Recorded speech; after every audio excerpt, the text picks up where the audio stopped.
එමේ මට තමසිරි කියන්නේ සුභාරංචියකුයි අසුභාරංචියකුයි ආයෙ සුභාරංචියකුයි තියෙන ඈ. ඒ මොකද්ද බං?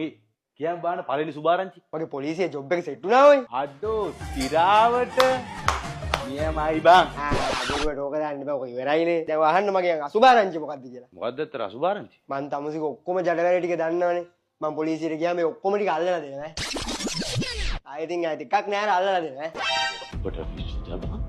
මේ අයියට එම කරන්න එපා මල්ලි. යකෝ එක ප්ලේට් එකේ බත් එක දෙකට කපාගෙන නෙමෙයි මං දෙකට බෙදාගෙන කාපු මට එම කරන්න එපා මල්ලි. නෑ තමුසේ ඒ දවස්වල දාපු පාට් කොහොමද මට අනිවාර්යෙන්ම අල්ලලා දෙනවා. තමුසේ වෙනවා අනිවාර්යෙන්ම අල්ලලා දෙනවා. දවස් වල නොදන්නත් කමටනේ බං. එම කරන්න එපා. මං දරුවෝ දෙන්නෙක්ගේ පුතෙක් මල්ලි.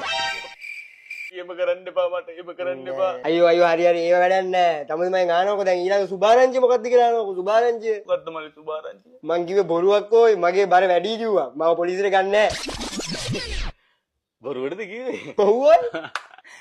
මන් දැන් අසුභාරංචියක් කියන්නේ. මොකද්ද? මන් තෝ මරණ බේර ගන්න.